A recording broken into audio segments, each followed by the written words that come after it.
Social media ప్రజల అభిప్రాయాలను వెలిబుచ్చేందుకు ఒక మంచి వేదిక.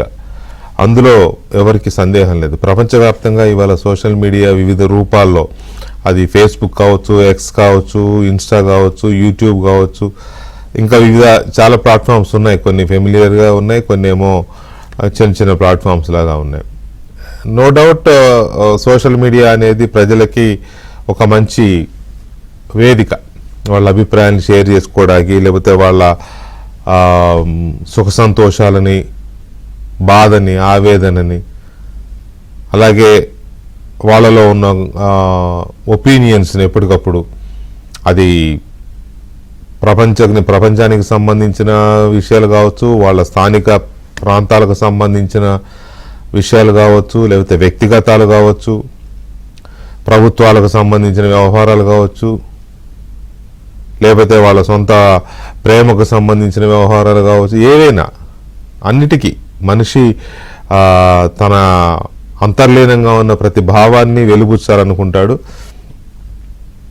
మన దగ్గర ఒక ఇది ఉంటుంది, మనిషి తనలోని ఒక బాధనో సంతోషాన్నో సన్నిహితులతో, ఫ్రెండ్స్తో షేర్ చేసుకోకపోతే దానివల్ల కొన్ని జబ్బులు కూడా వస్తాయని, దానివల్ల బీపీ పెరగడం కానీ, హృద్రోగాలు రావడం కానీ, కనీసం ఎగ్జిట్ ఎవరితో ఒకరితో పంచుకుంటే కొంత ఒత్తిడి తగ్గుతుంది అనేది సైంటిఫిక్ రీజన్. అది సైన్స్ చెప్తోంది, వైద్యశాస్త్రం చెప్తోంది. ఇవాళ అలా చెప్పుకోవడానికి ఫేస్బుక్లు, ఎక్స్లు ఇట్లాంటివన్నీ ఒక వేదిక అయ్యాయి. సంతోషం, అది అంతవరకు బాగుంది. అట్లాగే అంతో కొంత పరిశీలన శక్తి ఉన్నవాళ్ళు రాజకీయ పరిణామాలను కానీ, సామాజిక పరిణామాలను కానీ, లేకపోతే సమాజంలో వస్తున్న మంచి పోకడలు, చెడు పోకడలు, వీటితో పాటు ప్రభుత్వాలు తీసుకుంటున్న నిర్ణయాలు, ప్రభుత్వాల పరిపాలనా విధానాలు, తప్పుడు నిర్ణయాలు, ఇటువంటి వాటి మీద కూడా సూటిగా, సునిశ్చితంగా విమర్శిస్తున్నారు. అంతవరకు ఓకే, నో డౌట్. కానీ తేడా ఎక్కడొస్తుంది అంటే, కొంతమంది అసలు మనుషులము అనే విషయాన్ని మర్చిపోతున్నారు. వాళ్ళకి అది ఎట్లా అంటే, ఒక రకంగా చెప్పాలి అని అంటే, తోడేళ్ళకి వీళ్ళకి తేడా లేకుండా పోయింది. అంటే మానసిక పరివర్తన లేని మృగాలకి, జంతువులకి, అన్నీ తెలిసిన వీళ్ళకి తేడా తెలియకుండా పోతుంది. వాళ్ళు వాడే భాష కానీ, వాళ్ళు ఒక ఉద్దేశంతో చెలరేగిపోయే తీరు కానీ ఏమాత్రం పద్ధతిగా లేదు. భయం లేదు, భక్తి లేదు, మంచి లేదు, చెడు లేదు, పెద్ద లేదు, చిన్న లేదు, ఆడ లేదు, మగ లేదు. వాళ్ళకు ఒక టార్గెట్ అంతే. ఆ టార్గెట్ ప్రకారం వాళ్ళని హ్యూమిలియేట్ చేయాలి, వాళ్ళని కించపరచాలి. మనం మనుషులకు పుట్టాం, మన అమ్మా నాన్న మనుషులు అనే విషయాన్ని మర్చిపోయి వీళ్ళు అవతల వాడి మీద దాడి చేస్తారు. అలాంటి కొంతమంది అకౌంట్ చూస్తుంటేనైతే మరి నిజంగానే వీళ్ళు అక్కడితో ఆపుకుంటే మంచిది. సో ఇలాంటి సిచ్యువేషన్లో పర్టికులర్గా ఆంధ్రప్రదేశ్లో, ఇంకా చెప్పాలంటే జగన్మోహన్ రెడ్డి అనే వ్యక్తి రాజకీయాలు మొదలుపెట్టిన తర్వాత ఇది శృతిమించిపోయింది. ఇది చెప్పడానికి ఏ మాత్రం సంకోచించాల్సిన అవసరం లేదు.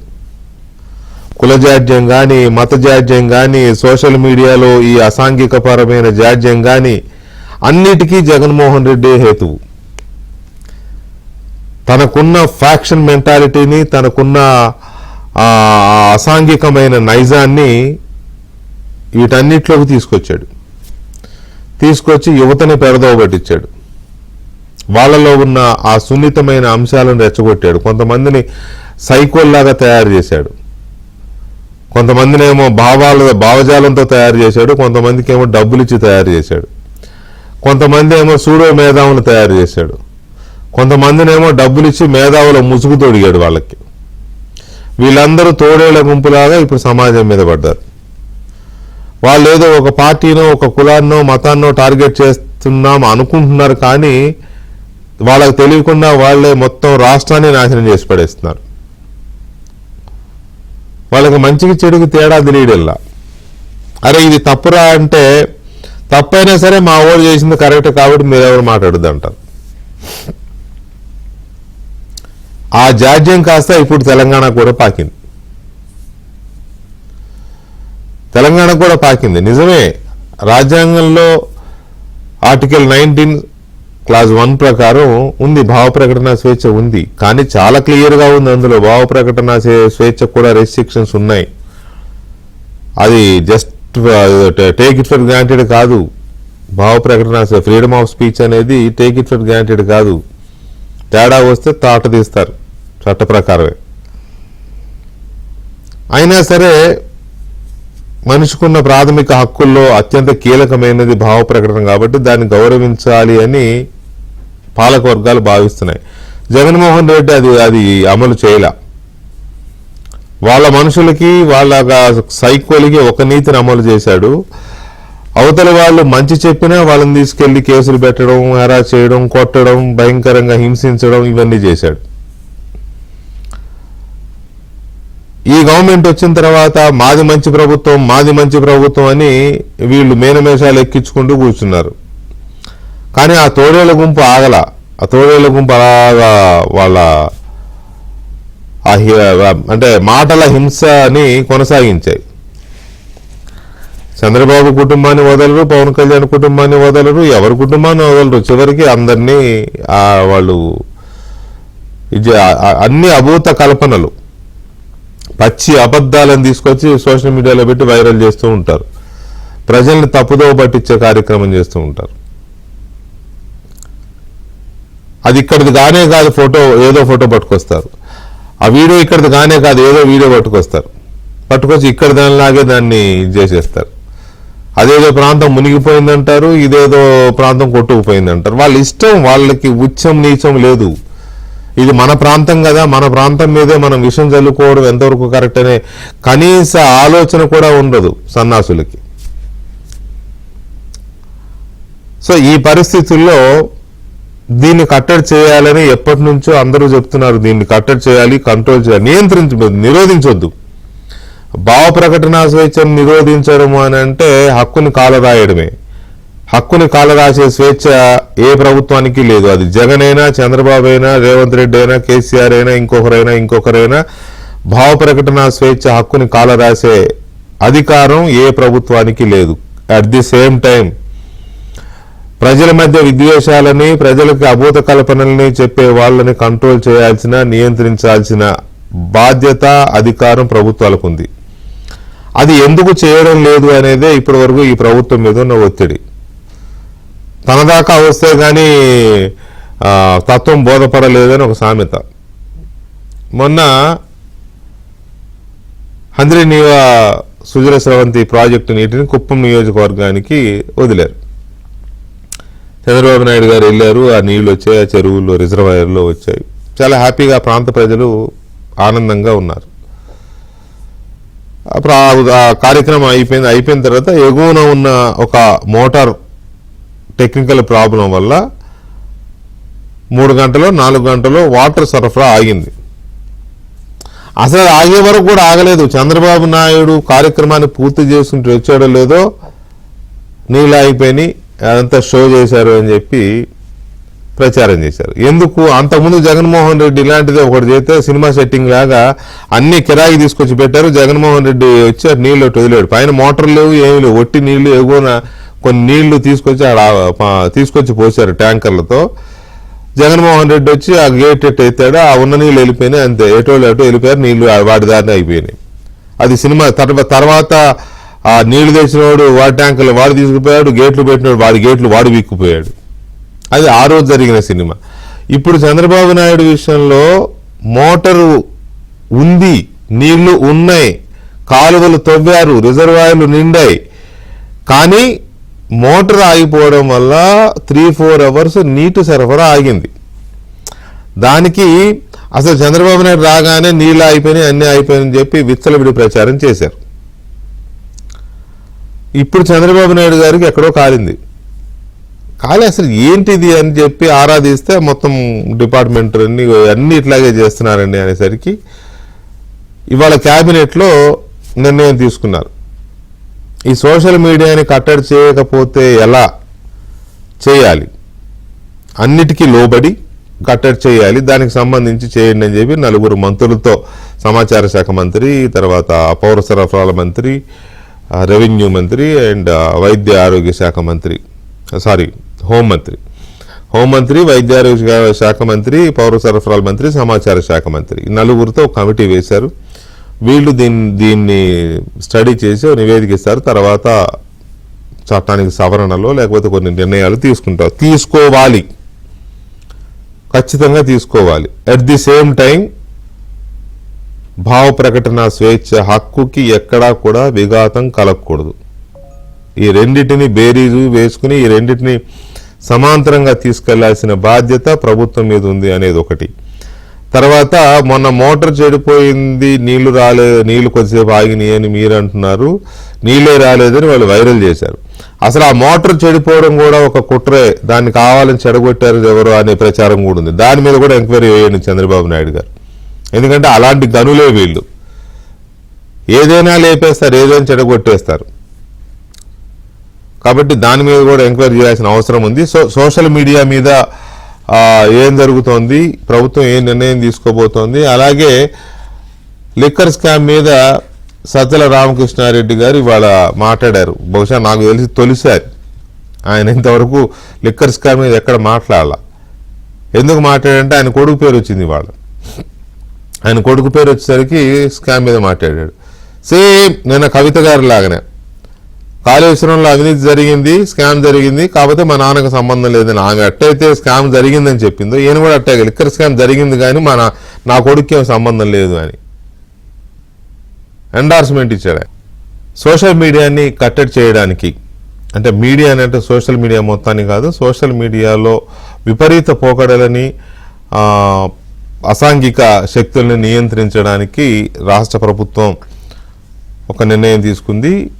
దాని మీద కొన్ని చర్యలు తీసుకోవడం కోసం అధ్యయనం చేసేందుకు, నివేదిక ఇచ్చేందుకు మంత్రివర్గ ఉపసంఘాన్ని నియమించింది ఇవాళ రాష్ట్ర ప్రభుత్వం క్యాబినెట్ మీట్లో. సో ఇది ఏం జరగబోతోంది, అసలు ఏపీలో సోషల్ మీడియాని నియంత్రించాల్సిన పరిస్థితి ఎందుకు వచ్చింది, ఎవరు దీని కారకులు అనే దాని మీద మనం చర్చను చూడబోతున్నాం. చర్చలో సిపిఎం సీనియర్ నాయకులు, మాజీ శాసనసభ్యులు ఎంఏ గఫూర్ గారు, అలాగే సామాజిక సంక్షేమ మండలి chairman Pothula Balakotaiah garu, and social media activist NRI Yash garu, అలాగే తెలుగుదేశం పార్టీ జాతీయ అధికార ప్రతినిధి, Swachhandhra mission corporation chairman Kommareddy Pattabhiram garu మనతో చర్చలో పాల్గొంటున్నారు. ముందుగా పట్టాభిరామ్ గారు నమస్తే అండి.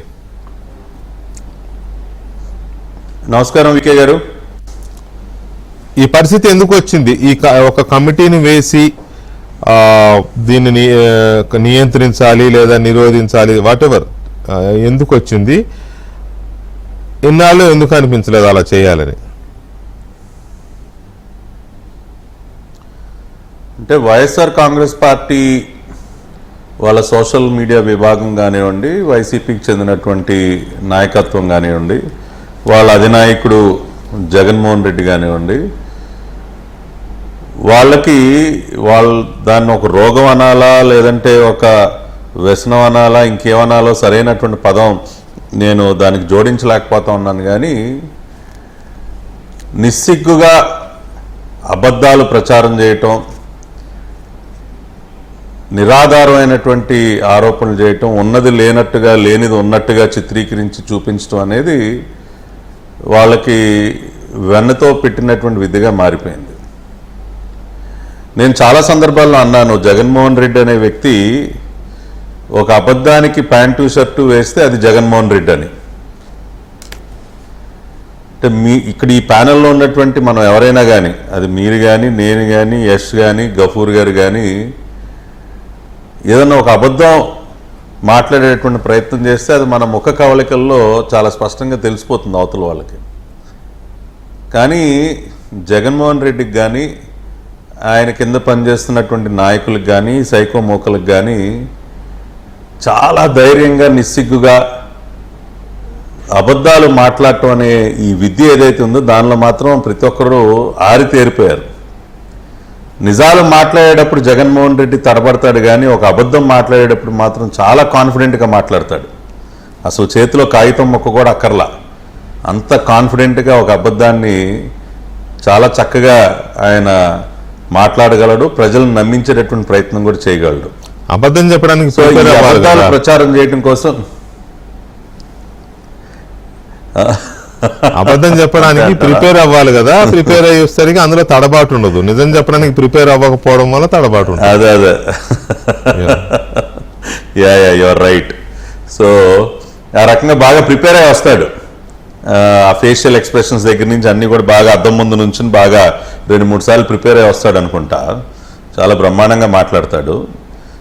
వీటన్నిటినీ, ఈ అబద్ధాలను ప్రచారం చేయడం కోసం ఒక పత్రిక, కొన్ని ఛానల్స్, సోషల్ మీడియా హ్యాండిల్స్, వీటన్నిటినీ కూడా అస్త్రాలుగా చేసుకుని ప్రజల్ని మోసం చేసేటటువంటి ప్రయత్నమే కాకుండా వ్యక్తిత్వ హననం చేయటం, అంటే ప్రజలపైన బురద జల్లటం కానీ, లేని ఉన్నట్టు ఉన్నవి లేనట్టు చూపించి ఒక క్యారెక్టర్ అసాసినేషన్ చేయటం కానీ, ఇవన్నీ కూడా చేయటం అనేది వాళ్ళకి ఒక వ్యసనంగా మారిపోయింది. దీనికి సంబంధించి ఈ ప్యానెల్లోనే మనందరం కూడా బాధితులమే. ఇప్పుడు నేను, నా కుటుంబం చాలా రకాలుగా ఇబ్బంది పడ్డాం. గతంలో మేము ప్రతిపక్షంలో ఉన్నప్పుడు యశ్ సోదరుడు అనేక ఇబ్బందులు బాలయ్యాడు. అదేవిధంగా మీరు కానీ, బాలకోట అని కానీ, ప్రతి ఒక్కరం వాళ్ళ ఈ సైకో మొక్కలు సోషల్ మీడియా హ్యాండిల్స్ ద్వారా చేసేటటువంటి ఆ దాడి, వీటన్నిటి వల్ల కూడా చాలామంది బాధితులు ఉన్నారు. వాళ్ళలో మనం కూడా ఉన్నాం. ఎర్రజెండా అంటే కాస్త భయం కాబట్టి గఫూర్ గారు జోలికి వెళ్ళరు, వాళ్ళు వెళ్ళరు, వీళ్ళు వెళ్ళరు.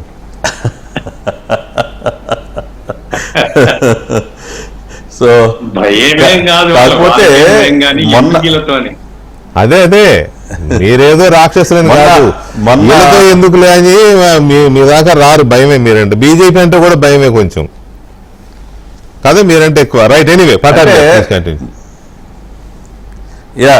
మొన్న ఎన్నికల్లో ఆ రకంగా చివాట్లు తిన్న తర్వాత అయినా ఏమన్నా బుద్ధి మార్చుకుంటారంటే ఏమాత్రం మార్చుకోకపోగా ఇంకా రెండింతలో ఎక్కువ చేసేటటువంటి ప్రయత్నం చేస్తూ ఉన్నారు.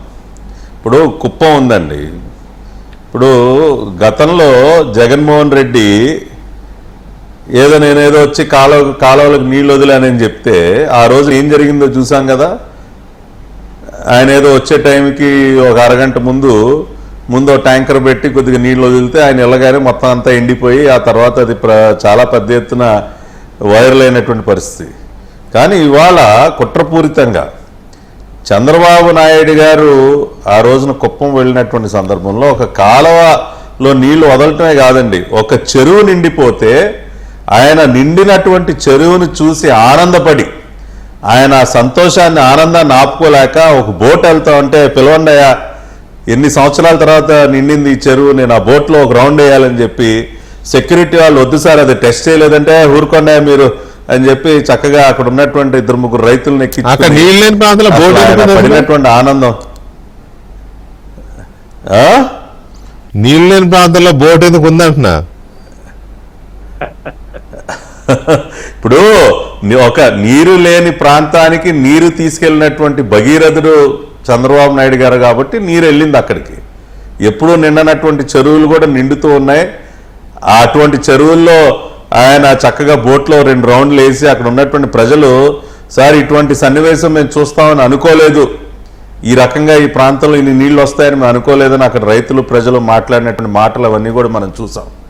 కాబట్టి జరుగుతున్నటువంటి మంచిని వక్రీకరించి ఇంకా కూడా దుష్ప్రచారం చేయటం. మొన్న ఈ మధ్య ఇంకొక వీడియో ఉల్లిపాయలకు సంబంధించి పక్కన ఎక్కడో అదే హెరిటేజ్ స్టోర్లు ఉన్నాయా ఉల్లిపాయలు, ఇంకెక్కడా లేవని చెప్పి. అసలు హెరిటేజ్ స్టోర్లు ఎక్కడ ఉన్నాయండి? హెరిటేజ్ రీటైల్ అమ్మేసి ఎన్ని సంవత్సరాలు అయింది? ఇవాళ చంద్రబాబు నాయుడు గారికి ఏమైనా రీటైల్ స్టోర్లు ఉన్నాయా? లేవు కదా. అయినా కూడా ఒక 2 నుంచోబెట్టి రోడ్డు మీద రిటైల్ కంపెనీ అమ్మేశారు. పైగా హెరిటేజ్ లో ఉల్లిపాయలు అమ్మడం నేను ఎప్పుడు చూడలే. అదే కదా, అంటే అంత ఎంత మితిమీరిపోయారంటే ఆ రకంగా వీడియోలు తయారు చేసి, అదేవిధంగా యూరియాకి సంబంధించి వాళ్ళు చేసినటువంటి దుష్ప్రచారం, రైతులకి ఏదో యూరియాకి సంబంధించి రకరకాలుగా నమ్మించేటటువంటి ప్రయత్నం అంటే ప్రభుత్వం అంటే విదేశాల యూరియా నుంచి కూడా విషయంలో దిగుమతి చేసుకుంది. కాదండి పాటాయ్ గారు, ఇక్కడ ఒక చిన్న ఇంటరప్షన్, సారీ.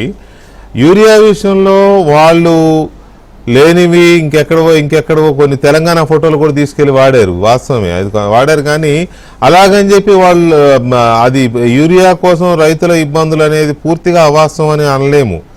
ఇవాళ మా పత్రికల్లో కూడా నేను కూడా అనట్లా.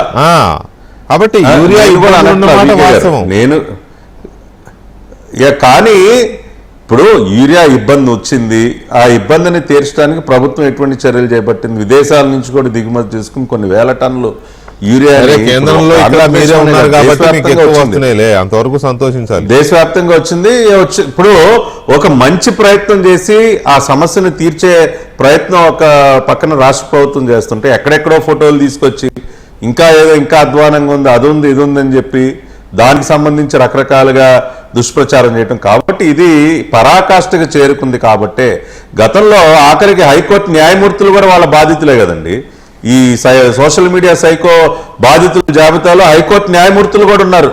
వాళ్ళు సువమోటోగా కేసు తీసుకుని కేసు ఫైల్ చేయించి ఆ రోజున ఎంత కఠినంగా వాళ్ళు వ్యవహరించాల్సి వచ్చింది. కాబట్టి ఇవాళ నాకు తెలిసి ప్రభుత్వం ఒక మంచి నిర్ణయం తీసుకుంది. కేసులు పెట్టడమే కాకుండా ఇంకా పటిష్టమైనటువంటి వ్యవస్థను ఏ రకంగా మనం రూపొందించాలంటానికి ఒక కేబినెట్ సబ్ కమిటీ వేయటం కూడా మంచి పరిణామమే. ఇవాళ ఆ రకంగా ఈ అబద్ధపు ప్రచారాలు చేసేటటువంటి సైకో మూకల్ని కట్టడి చేయకపోతే చాలా రకాలుగా నష్టం జరిగేటటువంటి అవకాశం ఉంది. చాలా మంది వ్యక్తిగతంగా కూడా ఎంతో నష్టపోయేటువంటి అవకాశం ఉంది. రైట్. గఫూర్ గారు నమస్కారం. దీన్ని కట్టడి చేయాల్సిన పరిస్థితి ఎందుకు వచ్చింది? నిజానికి చాలా చోట్ల ఉన్నాయి, అక్కడక్కడ ప్రభుత్వాలు కూడా కేసులు పెడుతున్నాయి. అవి కేస్ టు కేసే పెడుతున్నాయి తప్ప యాజ్ అ హోల్ పాలసీ తీసుకోవాలనే పరిస్థితి లేదు. కానీ ఏపీలో అలా కాదు, చాలా భయంకరంగా ఉంది. సో దీని మీద మీ ఒపీనియన్ ఏంటి? వెంకటేశ్వర, మీకు మిగతా పెద్దలకు నమస్కారం అండి. నమస్కారం సార్. ఫ్యాక్ట్ ఏమంటే సమాచార రంగంలో ఒక పెద్ద విప్లవాత్మక మార్పు అండి సోషల్ మీడియా వచ్చిన తర్వాత. ప్రతి వ్యక్తికి స్వేచ్ఛ ఉంది, ప్రతి వ్యక్తి తన అభిప్రాయాల్ని సమాజంతో షేర్ చేసుకునేటువంటి ఒక అవకాశం ఏర్పడింది. అయితే అదే సమయంలో తమ ఇష్టం వచ్చినట్లుగా సమాజంలో రెచ్చగొట్టేటువంటి పనులు కానీ, ఘర్షణలు పెట్టే పనులు కానీ, విద్వేషాలను ప్రచారం చేయడం కానీ, వ్యక్తిత్వ హననం కానీ, అవమానకరంగా పెట్టడం కానీ, ఇవి సమాజం అంగీకరించకూడదు. ఇప్పుడు ఒక చట్టం ఉందండి, ఆల్ ఇండియాలో ఒక చట్టం 2000లోనే ఒక చట్టం వచ్చింది, ఐటీ యాక్ట్. దాంట్లో ఇంకా కొన్ని బలహీనతలు ఉన్నాయి. ఈ మధ్య సుప్రీంకోర్టు కూడా వాళ్ళ మీద కూడా పెడుతున్నారండి. సుప్రీంకోర్టు జడ్జెస్ మీద కూడా పెడుతూ ఉంటే సుప్రీంకోర్టు రియాక్ట్ అయింది ఈ మధ్య. ఇది ఏమిటిది, ఇది మా ఫంక్షనింగ్స్ ను కూడా బయట ఇష్టం వచ్చిన కామెంట్ చేస్తున్నారు, వీటిని రెగ్యులేట్ చేయాలా అనేటువంటి అభిప్రాయం సుప్రీంకోర్టు కూడా వ్యక్తం చేసింది. కాబట్టి సోషల్ మీడియాను మనం పూర్తిగా వ్యతిరేకించాల్సిన పని లేదు, కానీ అదే సమయంలో రెగ్యులేట్ చేయాల్సినటువంటి అవసరం అయితే ఉందండి. ఏదైనా ఒక వార్త నేను పెడతాను అన్నప్పుడు నా భావాన్ని ఎక్స్ప్రెస్ చేయొచ్చు, కానీ నాకు అకౌంటబిలిటీ ఉండాలా. నేను ఎటువంటి అభిప్రాయాలు చెప్పాలా, నేను ఎటువంటి పోస్టింగ్స్ పెట్టాలా. నేను గనక తప్పుడు పోస్టింగ్ పెడితే నేను పనిషబుల్ అనేటువంటి ఒక అవగాహన సమాజంలో రావాలి. ఎవరైతే పోస్టింగ్లు పెడుతున్నాడో ఇది గనక రుజువు చేయలేకపోతే నేను జైలుకి పోతాను అనేటువంటి ఒక వాతావరణం మాత్రం సమాజంలో రావాలి. లేకుంటే సార్, ఇప్పుడు రాజకీయాలు వైసీపీ తెలుగుదేశం ఒక భాగం, వ్యక్తిగతంగా కూడా చాలా నీచమైన పద్ధతిలో పెడుతున్నారు అనుకుంటారు, చాలా అవమానకరంగా. తప్పు కదా అది. ఒక వ్యక్తిని అవమానించే అధికారం ఎవరికి ఉంది? ఇప్పటికే కొన్ని చట్టాల్లో ఉన్నాయి. ఇప్పుడు ఉండేటువంటి సిఆర్పిస్ లో కానీ దాంట్లో కానీ కొన్ని చట్టం 506 ఇవి కొన్ని ఉన్నాయి, సరిపోవడంలే. సోషల్ మీడియా వచ్చిన తర్వాత చాలా వేగంగా వ్యాప్తి చెందుతుంది వార్త, చాలా వేగంగా. అందుకోసమే సోషల్ మీడియాని ఇప్పుడు మొన్న ఒక సోదరుడు డిబేట్ లో పాల్గొన్న అతను కర్ణాటకలో చట్టం ఉంది అని చెప్పాడు. ఆ రోజు కూడా నేను చెప్పాను, కర్ణాటక యాక్ట్ ఉంటే కనుక తెప్పించుకొని స్టడీ చేయడం మంచిది. ఆంధ్రప్రదేశ్ లో తప్పనిసరిగా రెగ్యులేట్ చేసేటువంటి ఒక మెకానిజము, అట్లాగే క్రాస్ చేస్తే పరిధి అతిక్రమించిపోతే పనిచేసేటువంటి యంత్రాంగము రెండు ఉండాల్సినటువంటి అవసరం ఉంది. ఇక అబద్ధాలు ప్రచారం అనేది ఇప్పుడు నీళ్ళు ఆగిపోయిన పెద్ద దానివల్ల ప్రమాదం అని నేను అనుకుని, నీళ్ళు ఆగిపోతే మరుసటి రోజు నీళ్ళు వచ్చినప్పుడు మళ్ళీ ఇల్లు పెట్టుకోవచ్చు. దానికంటే కూడా ఇక వ్యక్తిగతమైనటువంటివి కుటుంబాలని గురించి, మహిళల్ని గురించి ఇవి ఎవరు పెట్టినా కానీ ఆ దుర్మార్గాన్ని క్షమించకూడదు. అట్లాగే వ్యక్తుల్ని ఇష్టం వచ్చినట్టు దూషించేటువంటి పద్ధతి. ఇంతకుముందు మనం గుంటూరులో చూసిన వాడు ఎవడో పెడుతున్నాడు, జైలు పోయినాడు, మొన్న బయటకు వచ్చినా అనుకోండి. ఇట్లా టోళ్ళందరికీ స్వేచ్ఛ అనేటువంటిది ఉండకూడదండి. ఏదైనా నువ్వు పెడితే దానికి అకౌంటబిలిటీ ఉండాలి. అది కనుక క్రాస్ అయిపోతే శిక్షించేటువంటి యంత్రాంగం ఉండాలి. ఏ పార్టీనా కావచ్చు. రేపు ఒకవేళ వైసీపీ అధికారంలో తెలుగుదేశం వాళ్ళు పెట్టిన తప్పే. కాబట్టి ఎవరున్నా కానీ బాధ్యతాయుతమైనటువంటి పద్ధతిలో వ్యక్తిగత అభిప్రాయాలు చెప్పేటువంటి అనుమతి ఉండాలి తప్ప ఇష్టం వచ్చిన పద్ధతిలో వ్యక్తుల్ని దూషించడం కానీ, వ్యక్తిత్వాన్ని హరిణాన్ని చేయడం కానీ, అట్లాగే సమాజంలో విద్వేషాలను పెంచేటువంటి పద్ధతిలో చెప్పడం కానీ, ఇతరుల్ని అవమానించే పద్ధతులు పెట్టడం కానీ ఇవి అనుమతించకూడదు. ఆ రకమైనటువంటి ఇప్పుడు సబ్ కమిటీ ఏర్పడింది కాబట్టి సబ్ కమిటీ ఇవన్నీ కూడా స్టడీ చేసి రెగ్యులేట్ చేయడం మంచిది. ఇప్పుడు మీరు చెప్తారు సార్ ఇప్పుడే యాక్టివ్ అయినా, వాళ్ళ మనస్తత్వం అది సార్. ఇప్పుడు చిన్న ఉదాహరణ మీరు చెప్పిన దాంట్లో నేను చిన్న డిఫరెన్స్ ఏంటంటే నేను అబ్జర్వ్ చేసింది, సజ్జల రామకృష్ణ ఏం చెప్పిన స్కామే లేదన్నాడు. మీరేమంటున్నారంటే స్కామ్ ఉంది, భార్గవరెడ్డి లేదంటున్నాను. స్కామే లేదు ఎక్కడుంది అంటున్నాను ఆయన. అసలు ఏ ఒక్క రూపాయి ప్రభుత్వానికి నష్టం రాలేదు. పద్ధతి ప్రకారం జరిగిపోయినప్పుడు స్కామ్ ఎక్కడుంది? ఈ స్కామ్ లో మళ్ళీ మా వాళ్ళందరినీ అరెస్ట్ చేయడం, ఇరికించడం ఏమిటి అనేది ఆయన ప్రశ్న. ఆయన అంటున్నాడు, ఇంకొక ఆయన పెద్ద మనిషి చంద్రబాబు నాయుడు గారు రావయా అసెంబ్లీకి వచ్చి మాట్లాడు అని చెప్తే నువ్వు ప్రతిపక్ష హోదా ఇవ్వు, లేకుంటే నేను రాను. అలిగిపోతున్నా, నేను ప్రజలు ఒకసారి ఇచ్చిన తర్వాత బాధ్యత ఎమ్మెల్యేగా ఎవరైనా, నేను భారతదేశంలో ఏ రాష్ట్రంలో ఈ పరిస్థితి లేదు సార్. ఏ రాష్ట్రంలో ఏ పార్టీ కూడా నాకు ఆ హోదా ఇస్తే నేను లోపలికి వస్తా అని చెప్పినోడు ఇంతవరకు లేడు.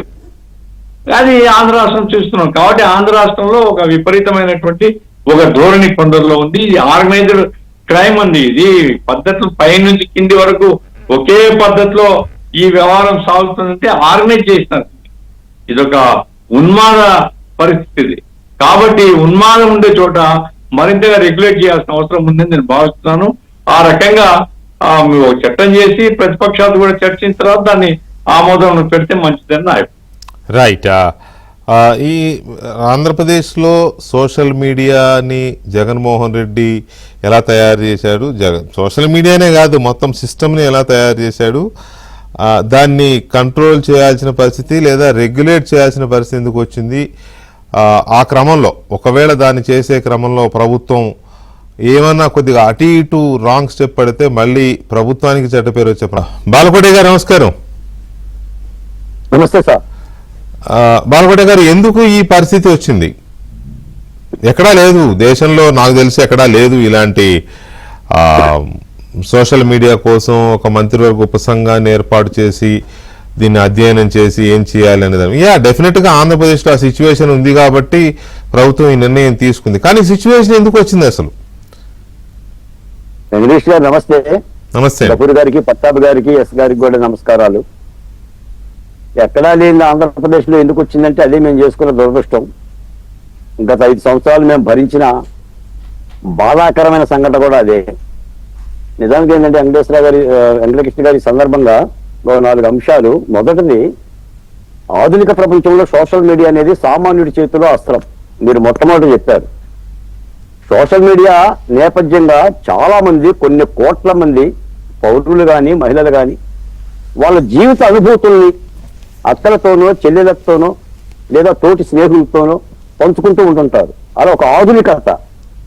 కానీ కొన్ని రాజకీయ పార్టీలకి, ముఖ్యంగా ఆంధ్రప్రదేశ్లో జగన్మోహన్ రెడ్డి గారికి అది పాశుపతాస్త్రం కాదు, రాజ్యాధికారానికి సంబంధించిన ఒక స్వతంత్రపు అస్త్రంగా మారింది.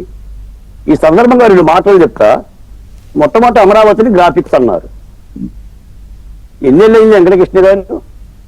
6 ఏళ్ళు అయింది. ఎక్కడైనా ఒక కట్టడం అన్నా కూలిపోయిందా? అమరావతి ఎడారన్నారు. ఇప్పుడు ఏమంటున్నారు? అమరావతి పూర్తిగా మునిగిపోయింది, బంగాళాఖాతం అంటున్నారు. ఎడారంటే అర్థం ఏంటి వెంకటకృష్ణ గారు? వాన చినుకు పడిన చోట్ల ఎడారంటారు. పూర్తిగా వర్షాలు వచ్చేదాన్ని మునక ప్రాంతం అంటారు. ఇప్పుడు ఎడారా మునక అంటే ఒక సిగ్గు, లజ్జ, మానం, అభిమానం ఉందా ఈ మాటల్లో? వాటికి అర్థం కూడా తెలియదు వాళ్ళకి. దేశల రాజధాని అమరావతి అంటాడు. మళ్ళీ ఇప్పుడు ఆ వెకిలోడు మళ్ళీ బయటకు వచ్చాడు. మళ్ళీ వెకిలోడు బయటకు వచ్చి వాడు ఎవడు అక్కడ కూర్చొని తపాలా పట్టుకొని, వాడు తపాలా పట్టుకొని తపాలా ఛానల్ అంటాడు, వాడు బకెట్లు పెట్టుకొని బకెట్లు ఛానల్ అంటాడు, వాడు చట్టాలు మాట్లాడేస్తాడు. అంటే ఈ దుర్మార్గమైన నిందా ప్రచారాన్ని కట్టవేయాల్సిన బాధ్యత ప్రభుత్వం మీద ఉంది. మీకు ఒక మాట చెప్తా, సాధారణంగా జనసేన మహిళలనే వీర మహిళ అంటారు ఆ పార్టీ. వాళ్ళు పెట్టుకున్న ముద్దు పేరు అది. ఒక మహిళ పుట్టబెట్టి వీర మహిళ కాదు వీర్య మహిళ అని పెట్టారండి వైసీపీ సోషల్ మీడియా. ఆ బద్మాష్ గారు ఏం చేస్తారు అంటే, నేను అనకూడదు, నిజంగా నెత్తురు మరిగిపోతుంది వాళ్ళ సోషల్ మీడియాని చూస్తే. నెత్తురు మరిగిపోతుంది. వాళ్ళు మనుషులకి పశువులకి పుట్టిన సోషల్ మీడియానండి. ఇదే సజ్జల రామకృష్ణారెడ్డి గారిని అడుగుతున్నా, ఆయన పుత్రరత్నం సజ్జలే వైఎస్ఆర్సీపీ సోషల్ మీడియా నడిపించింది. ఈ రోజు శుద్ధులు చెప్తున్నాడు. మహిళల్ని గౌరవించడం తెలియని ఒక పార్టీకి, లేదా పసుపు శారీతో ఎవరిని ఇంప్రెస్ చేయడానికి వెళ్ళామని చెప్పుకున్న ఒక పార్టీకి, భువనేశ్వర్ దేవిని అవమానపరిస్తే సిగ్గుతో ఇది తప్పు అని చెప్పలేని ఒక పార్టీకి ఈరోజు ఇన్ని అబద్ధాలంటే కుప్పానికి నీళ్లు రావడమలా, యూరియా దొరకడమలా. మీకు మాట చెప్తే ఈ సందర్భంగా వెంకటకృష్ణ గారు, డాక్టర్ సుధాకర్ వెళ్ళిపోయిందే వైఎస్ఆర్సీపీ సోషల్ మీడియా హననానికండి. ఎందుకంటే నేను ఆయన భార్యతో మాట్లాడా, వాళ్ళ మామగారితో మాట్లాడా, బాలయ్య గారితో. ఆ రోజున తమిళనాడులో సినిమాలు పెట్టి ఒక గుండు తీసుకున్న ఒక రౌడీని పెట్టి సుధాకర్ ఫోటోలు పెట్టి హననం చేసేవాళ్ళు. నాకు పంపించేవాళ్ళండి. కళ్ళమని నీళ్ళు వచ్చేయండి. ఒక డాక్టర్, ఒక దళిత డాక్టర్ని అలా హననం చేస్తే, సార్ ఎందుకు బతుకుతారు సార్? ఎందుకు బతుకుతారండి సోషల్ మీడియా రాకాసి మందకి? దమ్ముంటే రాజకీయాలు చేయాలి. ఈ రోజున చంద్రబాబు నాయుడు గారు అసెంబ్లీకి రమ్మంటున్నాడు. వీళ్ళేమంటున్నారు, దమ్ముంటే మైకెత్తారా అంటే అడుక్కోవటంలో కూడా ఒక చికెన్ ఉంటే ఇయ్యము, ఒక మటన్ ఉంటే ఇయ్యము, అది అడుక్కోవటానికి కూడా దమ్ము కావాలా? ఆ రోజున ఇదే జగన్మోహన్ రెడ్డి గారు ఒక 5 ఎమ్మెల్యేలు లాగేసుకుంటే నీ ప్రతిపక్ష హోదా ఉండదని ఆయనే చెప్పాడు. ఏ పార్టీలో చెప్పాడు? 17 కంటే ఎమ్మెల్యే సీట్లు తగ్గితే ప్రతిపక్ష హోదా ఉండదన్నా జ్ఞానం ఆయనకు ఉంది కదా. ఇప్పుడు ఎలా అడుగుతాడు? సరే అడిగితే అడిగాడు, ఒక బాధ్యతగా అడగాలి కదా. అంటే ఇప్పటికీ సార్, అంటే నేనేమంటానంటే ఈ రోజున ఈ సబ్ కమిటీ కూడా ఆహ్వానించాలి, నేరాలను అదుపు చేయాలండి. ఎందుకంటే మరి సోషల్ మీడియా ఈ రోజున ప్రజల చేతిలో ఉంది కాబట్టి రాజకీయాల్లో రావటానికి మహిళలు భయపడిపోతున్నారండి. చూడండి, ఒకప్పుడు మనం రాజకీయాల్లో చాలా మంది మహిళలను చూసాం, గొప్ప గొప్ప వీర మహిళలు చూసాం. నాకు తెలిసిన వాళ్ళు నిలపని రాజకుమారి గారు, తర్వాత మన ఖమ్మం ఎంపీ రేణుకా చౌదరి గారు, ఉద్దండ నాయకులు, మహిళలు వాళ్ళ మహిళా లోకానికి సేవ చేయడం కోసం వచ్చారు. ఈ రోజున ఈ యొక్క సోషల్ మీడియా హననానికి, ఈ వైసీపీ హననానికి ఏ మహిళ వస్తుందండి? ఏ భర్తలకు ఏ మొహం చెప్పుకుంటారండి? మా మహిళలతో ఎంత ఆడుకున్నారు చెప్పండి.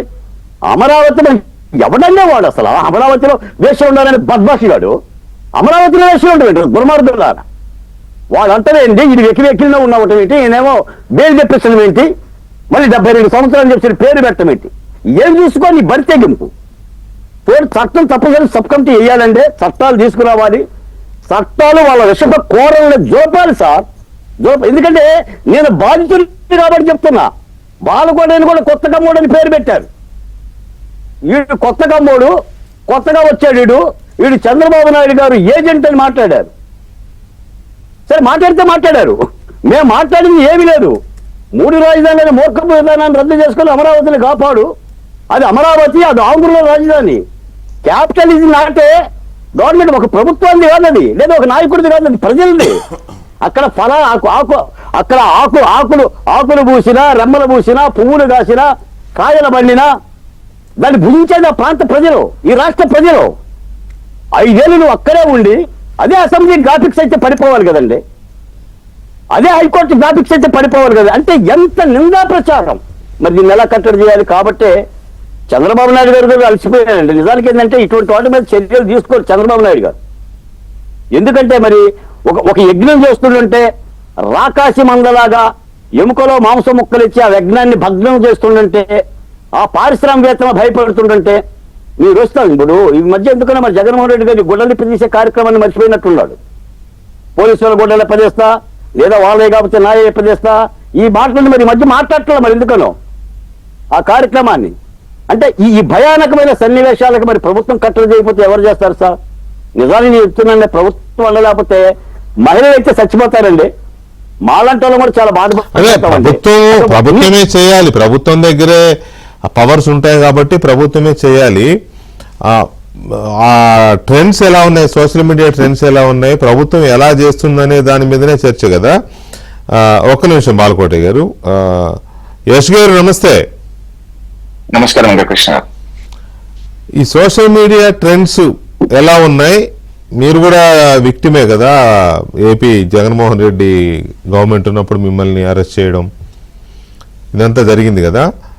సో వేరే ప్రాంతాల్లో, ప్రపంచంలోని ఇతర ప్రాంతాల్లో, లేకపోతే మీరున్న అమెరికాలో ట్రెండ్స్ కానీ ఇక్కడ ఆంధ్రప్రదేశ్లో ఉన్న ట్రెండ్స్ కానీ డిఫరెన్స్ ఏంటి? ఇక్కడ కొత్త చట్టాలు తీసుకురావడం, కంట్రోల్ చేయాల్సిన పరిస్థితిని మీరు ఎలా ప్రిడిక్ట్ చేస్తున్నారు? సార్ మీకు రెండు విషయాలు చెప్తాను ఇక్కడ. ఫస్ట్ అండ్ ఫార్మోస్ట్, మన ఆంధ్రప్రదేశ్ రాష్ట్రం తప్పితే వేరే రాష్ట్రం, వేరే దేశాల్లో సోషల్ మీడియా ఎలా ఆపరేట్ అవుతుంది అని అనడానికి రెండు ఉదాహరణ చెప్తా. ఒకటి, భావ ప్రకటన స్వేచ్ఛ అనేది, అమెరికాలో ఉన్న భావ ప్రకటన స్వేచ్ఛ నాకు తెలిసి ప్రపంచంలో ఎక్కడా లేదని నేను అనుకుంటున్నాను. ఎందుకంటే ఏదైనా మాట్లాడచ్చు ఇక్కడ, కాకపోతే లిమిట్స్ లో ఉండాలి అనేది ఒక రూల్ ఉంటుంది ఇక్కడ. ఇక్కడ ప్రెసిడెంట్ ట్రంప్ గారిని కూడా డైరెక్ట్ గా విమర్శించవచ్చు. అంటే ఆయన వైట్ హౌస్ ముందు నుంచొని ప్రెసిడెంట్ ట్రంప్ గారు మీరు ఇది తప్పు చేశారు, మీరు ఇది కరెక్ట్ కాదు అని డైరెక్ట్ గా విమర్శించవచ్చు. అదే ప్రెసిడెంట్ ట్రంప్ ని బూతులు తిడితే అక్కడే ఎమ్మటేసి పిచ్చ కుట్టుడు కొడతాం, లేకపోతే లోపల తీసుకెళ్లి ట్రీట్మెంట్ ఇస్తారు.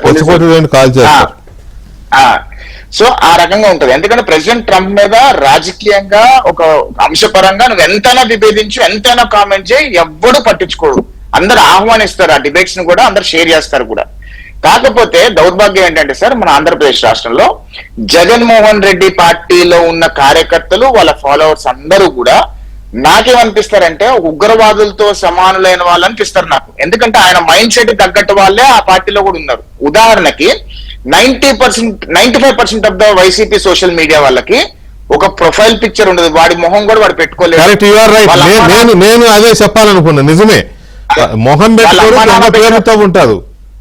అదే సార్, వాళ్ళ అమ్మా నాన్న గారు పెట్టిన పేరు పెట్టుకోలేరు, వాళ్ళు ఏ ఊర్లో ఉంటారో చెప్పుకోలేని పరిస్థితిలో ఉంటారు. వాళ్ళు బయటకు వచ్చి చంద్రబాబు నాయుడు గారిని తిడతారు, లోకేష్ గారి భార్యను తిడతారు, చంద్రబాబు నాయుడు గారి భార్యను తిడతారు, మా భార్య పిల్లల్ని తిడతారు, పట్టాభి గారి భార్య పిల్లల్ని తిడతారు. ఇక ఇష్టం వచ్చిన వాళ్ళు అందరినీ కూడా తిడతా ఉంటారు. నా సోషల్ మీడియాలో కూడా సార్, నేను ఏదన్నా ఒక వీడియో చేసి పెడితే దాని కిందకు వచ్చి 100 బూతులు వస్తాయి.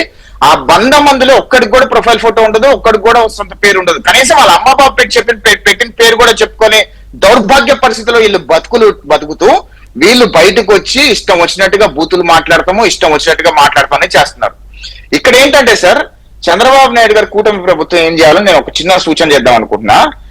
ఎక్కడెక్కడైతే ఈ వైసీపీ అసలు సోషల్ మీడియా అన్నిటికీ కూడా ఆధార్ కార్డు అనుసంధానం చేసేయాలి సార్. ఎందుకంటే ఆధార్ కార్డు ఉన్నవాడికే సోషల్ మీడియా యాక్సెస్ ఇవ్వాలి. దాంతో 95%, 99% ఈ వైసీపీలో ఉన్న ఉగ్రవాదులు అందరూ కూడా పరారైపోతారు. ఎందుకంటే వీళ్ళ భాష కంట్రోల్ అవుద్ది, వీళ్ళ ఎకిలి చేష్టలు కంట్రోల్ అవుతుంది. ఒక ఉదాహరణ ఏంటంటే సార్, నిన్న కూడా వినాయక చవితి విషయంలో వినాయక చవితి మండపం దగ్గర చికెన్ బిర్యానీ, చికెన్ కర్రీ పెడితే కనీసం జగన్మోహన్ రెడ్డి అఫీషియల్ గా ఎక్కడ కూడా స్పందించలేదు. అంటే జగన్మోహన్ రెడ్డి హిందువులను ఏ రకంగా హ్యూమిలేట్ చేస్తున్నాడు, ఏ రకంగా ఆయన గౌరవిస్తున్నాడు హిందుత్వాన్ని అనేది స్పష్టంగా అర్థమవుతుంది. అవునండి, జగన్మోహన్ రెడ్డి స్పందించలేదు. మరి అక్కడ పంచుతుంటే దగ్గరుండి తీసుకున్న సన్నాసులకు ఏమైంది ఆ బుద్ధి జ్ఞానం? వాళ్ళు ఏం చేశారు? అసలు పంచేదాకా ఎందుకు వచ్చింది? చికెన్ బిర్యానీలు తీసుకొచ్చి పంచేదాకా ఎందుకు వచ్చింది పరిస్థితి? పంచేవాడికి బుద్ధి లేదు, అక్కడ ఉన్న పంచుతుంటే తీసుకున్న వాళ్ళకి ఏమైంది ఆ బుద్ధి? ఇక్కడ పరిస్థితి ఏంటంటే సార్, కొన్ని విషయాల్లో ప్రజలు కూడా ఆ టైంలో ఏ రకమైన మైండ్ సెట్లు ఉంటారనేది సెకండరీ. అక్కడ వాళ్ళు ఇక్కడ సిచ్యుయేషన్ ఏంటంటే, జగన్మోహన్ రెడ్డి ఏం జరిగినా, ఆఖరికి భువనేశ్వరి గారి విషయంలో జరిగినా, లోకేష్ గారి భార్య గారి విషయంలో జరిగినా, అమరావతి మహిళల విషయంలో జరిగినా, ఎవ్వరి విషయంలో అయినా సరే YSR Congress party out right గా బూతులు తిడుతున్నా, అత్యంత జుగుత్సాకరంగా సొంత చెల్లండి తోడబుట్టిన వైఎస్ షర్మిల గారిని వైఎస్ఆర్సీపీ సోషల్ మీడియాలో అత్యంత నీచంగా తిట్టించిన ఏకైక భూప్రపంచం మీద ఒక అన్న ఉన్నాడంటే అది వైఎస్ జగన్మోహన్ రెడ్డి. కన్న తల్లిని కోర్టుకు లాగేశాడు. అంటే ఆడవాళ్ళంటే కనీసం కూడా గౌరవం లేదు జగన్మోహన్ రెడ్డికి. అదే కోవాలో వైఎస్ఆర్ కాంగ్రెస్ పార్టీలో ఉన్న ఎదవలు, సన్నాసులు, ఉగ్రవాదులు అనాలనిపిస్తుంది కానీ ఇక్కడ డైరెక్ట్ గా అనలేకపోతున్నాం. కానీ వీళ్ళందరూ కూడా వాళ్ళ మైండ్ సెట్స్ ఎంత భయంకరంగా ఉంటాయంటే వాళ్ళ ఇంట్లో కన్న తల్లిని కూడా అత్యంత జుబుత్సాకరంగా చూస్తారేమో అన్నంత నీచ వికృత విన్యాసాలు వాళ్ళ భావభావాలు అన్ని కూడా వాళ్ళకి కనిపిస్తాయి. ఈ పైపెచ్చు మీరు నాకు చెప్పినట్టు జగన్మోహన్ రెడ్డి అబద్ధం అవలీలగా మాట్లాడేస్తాడు. వాళ్ళకి ఎంత అమాయకమైన ఫేస్ పెట్టి ఇట్లా చేయట పెట్టి జగన్మోహన్ రెడ్డి చెప్తా అయ్యో పాపం జగన్మోహన్ రెడ్డి కదా ఇంత నిజం చెప్తాడు అనుకుంటారు. కానీ దానిలో ఎంత విషయం ఉంటది, ఎంత అబద్ధం ఉంటది అనేది ఇదే వాళ్ళకే ప్రస్తుతంగా అర్థం అవుతుంది. చివరిగా ఒక విషయం చెప్తాను వెంకటకృష్ణ గారు, వైఎస్ఆర్ కాంగ్రెస్ పార్టీకి మేజర్ ఎడ్యుకేటెడ్ ఫోక్స్ అందరూ దూరం అయిపోయారు సార్. 2024 ఎలక్షన్స్ కి వైఎస్ఆర్ కాంగ్రెస్ పార్టీకి ఎడ్యుకేటెడ్ ఫోక్స్ అందరూ దూరం అయిపోయారు. ఎందుకంటే గత 5 సంవత్సరాలు జగన్మోహన్ రెడ్డి ఉగ్రవాది పరిపాలన చూసిన తర్వాత ఇలాంటి వాడిగా ఓటేసి గెలిపించాము, ఇలాంటి వాడిన ముఖ్యమంత్రిని చేశామని వైసీపీకి జగన్మోహన్ రెడ్డి సపోర్ట్ చేసిన వాళ్ళే దూరం అయిపోయారు. ఇప్పుడు వైసీపీకి మిగిలిన వాళ్ళందరూ ఎవరంటే జగన్మోహన్ రెడ్డి వాళ్ళందరినీ కూడా హ్యూమిలేట్ చేసి వాళ్ళ మైండ్ అన్ని హిప్నటైజ్ చేసేసి ఇక్కడికి వస్తే రౌడీలే మా పార్టీలో ఉండాలి అనేటట్టుగా ఈ చిత్రీకరించి కొంతమందిని యువకులని ఉసిగొల్పి వాళ్ళతో సోషల్ మీడియాలో క్రియేట్ చేయించి వాళ్ళ బూతులు పెట్టించి వాళ్ళు ఏదో ఒక రకంగా చేసే ప్రయత్నం చేస్తున్నారు. ప్రభుత్వాలు ఇవన్నీ కూడా కట్టడి చేయాలంటే ఆధార్ కార్డు సోషల్ మీడియాకు అనుసంధానం చేసి ఇప్పటికి ఐపీ అడ్రస్ ద్వారా సిఐడి వాళ్ళు తలుచుకుంటే 2 నిమిషాల పని. సిఐడి వాళ్ళకు ఒక రోజు అప్పచెప్తే కనీసం వైఎస్ఆర్ కాంగ్రెస్ పార్టీలో ఒక 100-150 మంది ఎవరైతే ఉన్మాదులు ఉగ్రవాదులు ఉన్నారో వాళ్ళందరినీ తీసుకొచ్చి రోడ్డు మీద గుడ్డలు కూడా తీసి కొడితే మిగతా వాళ్ళందరూ కూడా సెట్ అవుతారని నా అభిప్రాయం సార్. అదైతే నిజమే. పోలీసులు ఐపీ అడ్రస్లతో వాళ్ళని చేయాలనుకుంటే అది పెద్ద కష్టమేం కాదు. పటాభి గారికే చెప్తున్నాను నేను, దాదాపు 2 నెలల నుంచి ఒక వ్యక్తి పెట్టే పోస్టులు చూస్తున్నాం. ఆయన నేను చాలాసార్లు డిస్కస్ చేస్తున్నాం, ఇంతవరకు ఏం చేయలేకపోయారు. అది వారి అసమర్థతో అశక్తితో నాకు తెలియదు. వాళ్ళు సొంత ఫోటోలు పెట్టుకోలేరు, ఎవరో చచ్చిపోయిన వాళ్ళు ఫోటో పెట్టుకుంటారు, లేకపోతే ఈ దేశంలో లేనోడు ఫోటో పెట్టుకుంటారు. ఆ ఫోటోలు పెట్టుకొని మనోడు ఎస్ చెప్పినట్టుగా చాలా బీభత్సమైన పోస్టులు, వాడు ముఖ్యమంత్రిని అరే ఊరే అంటాడు, లేకపోతే గాడు గీడు అంటాడు, లేకపోతే ఇంకొక ఉప ముఖ్యమంత్రిని అరే ఊరే గాడు గీడు అని మాట్లాడతాడు. వాడి ఇష్టం అంటే నేను అనకూడదేమో, వాళ్ళ ఇష్టం అన్నమాట. అసలు ఒక పద్ధతి పాడు ఏముండదు. ఈ పరిస్థితుల్లో సజ్జల రామకృష్ణారెడ్డి గారు ఇవాళ మాట్లాడతాడు, ఇదంతా బెదిరింపు ధోరణులు ఉన్నాయి, చంద్రబాబు నాయుడు బెదిరిస్తున్నాడు, నిన్న పెట్టిన ప్రెస్ కాన్ఫరెన్స్ లో మొత్తం హెచ్చరికలే ఉన్నాయి. ఏమన్నాడు నిన్న చంద్రబాబు నాయుడు ఒకసారి చూద్దాం.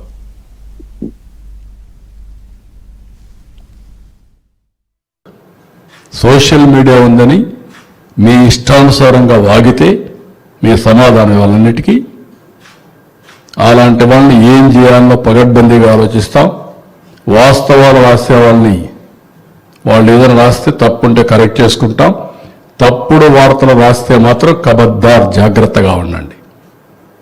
మీరు వేయడం మేము ఫేక్ న్యూస్ అని పెట్టుకోవాలన్నా బుద్ధి జ్ఞానం లేదు మీకు? ఏమనుకుంటున్నారు మీరు?